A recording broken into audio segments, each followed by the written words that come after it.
Hey everybody, welcome back to Firm Learning. My name is Heinrich and it's great that all of you are there and ready to watch my second video on this channel. I'm still super excited to have done this at all and be able now to share my experience with you, my experiences from my background in business and management. So I thought long and hard about what could be a good topic for this video. And I think one thing that many new joiners in business struggle with is behavior in meetings. And what do I mean by that, right? You can imagine in most corporations, you have many meetings every day. You probably meet with your team lead, then with other colleagues from other departments. You sit together to discuss topics and make advancements in the projects that you're pursuing and to basically collect input from other people you're working with. And recently, a more junior colleague at my workplace approached me and asked me about specifically this topic. He told me, Heinrich, I'm sitting in these meetings very often. I do not know what do I need to say. Is it the right thing for me as a junior colleague to say anything at all? Should I just be there, listen to the others? What is my role? What am I expected to do as a junior colleague in these meetings? And I could just very much relate to that. I clearly remember when I was a rookie in consulting and I was sitting in these first meetings with some senior clients. I felt highly intimidated. You're very often not sitting there alone, but then there is your project lead, your engagement manager, there's a partner from your consulting firm there. Frequently there might also be a junior partner and then a whole bunch of clients. And then there was, of course, me as well, Heinrich, a junior consultant, new on the team, a rookie, and I just didn't have a clue what to do, okay? And I think this is just the normal reaction that many people have when they are facing these kinds of situations. So reflecting on that experience and looking back, I think there are 3 tips that I would like to share with you, what you as a junior colleague actually can do to have a positive contribution to the meeting and also to be perceived as a professional.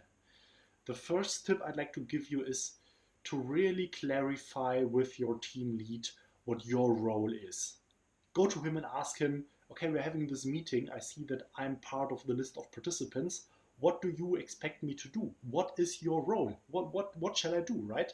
And one role could be that you will moderate, you will lead through the meetings, you will lead through the agenda, you will call out the different topics, make sure that the time is kept, that you are covering all the topics you want to discuss in the meeting, make sure that you get the contributions from everybody in the room and really step up by just doing a moderation kind of work.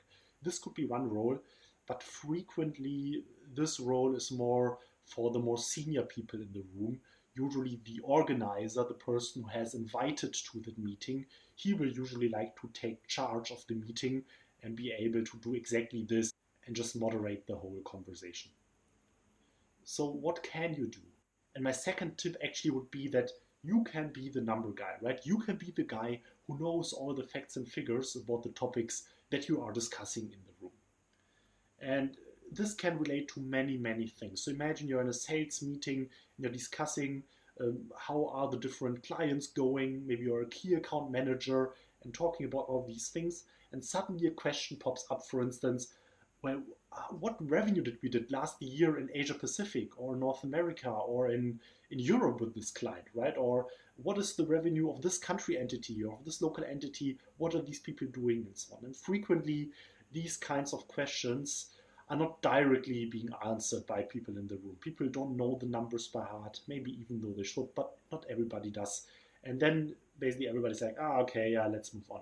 And here you can be the guy who just in advance prepares all these numbers, has numbers like that at hand, and then can just read them out. And this is something that you as a junior colleague can do because very often you're sitting on the data, you're doing the data analysis, are working in Excel, are crunching the numbers. So you are at the source of all these things and make use of that. This is a power that you have that then many people don't have and don't do because they're just further away from the numbers, not caring that much as you can care. So make use of that advantage that you have there. And this goes further than just having the numbers at hand. Often there are questions which you will not be able to answer right away, and also you cannot have all the information out there available, prepared in advance before the meeting.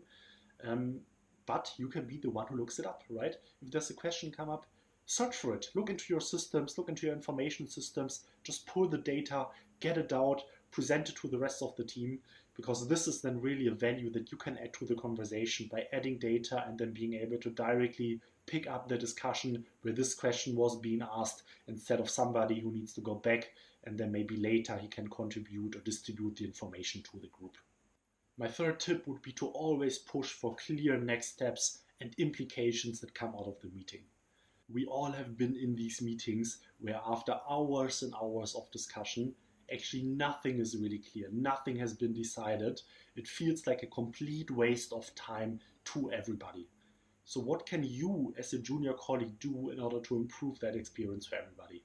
Well, first thing is clarify what the objective is. Before you even walk into the meeting, talk to your team lead, talk to the meeting organizer if that is feasible, and ask him, what do we actually want to take out of the meeting? And if you feel that, especially towards the end, there is no clear objective, no clear result towards that goal that you want to achieve, make sure that actions are being taken, right? Sit together and really ask to each in the room, okay, what are the things now that we want to do? What are the next steps? Maybe walk up front, go to a flip chart, write it down what the next steps are that are supposed to come out of there. Ask the very simple question, who is supposed to do what, until when, and really make sure that this is clear and everybody is on the same page for that, because this is just the basics that just need to be there after a meeting for it to having had any value at all. If this is not there, it was just a waste of time for everybody. And if other colleagues do not understand this or do not see this in the moment, but you do, then for the sake of everybody, step up and make sure that these things are being clarified and done. Of course, here you need to be careful for office politics. Depending on the situation that you are in, it might be that this might seem inappropriate to do as a junior colleague.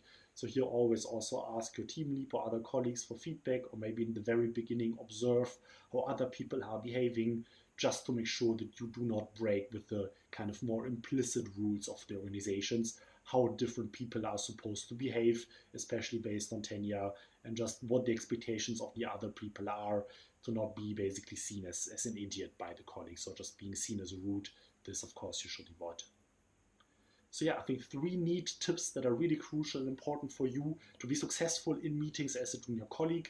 First, clarify your role beforehand. Second, in the meeting, if there's not another role that you are assigned to, be the number guy. Be sure that you inform and distribute and disseminate all the information that is there and all the information that is being asked for in the meeting. And third, for the sake of everybody involved, make sure that the meeting has a result. If you do this, I trust you will be perceived as a colleague who really adds value to the meeting. And I trust this is the experience that you will make as well. So keep learning. Thank you for looking at this channel. Please subscribe if you haven't done that so far. This would really mean a lot to me as somebody who just starts out with the channel, to see that you're actually enjoying it and you are ready and only waiting for new videos that I will do very soon. Thank you.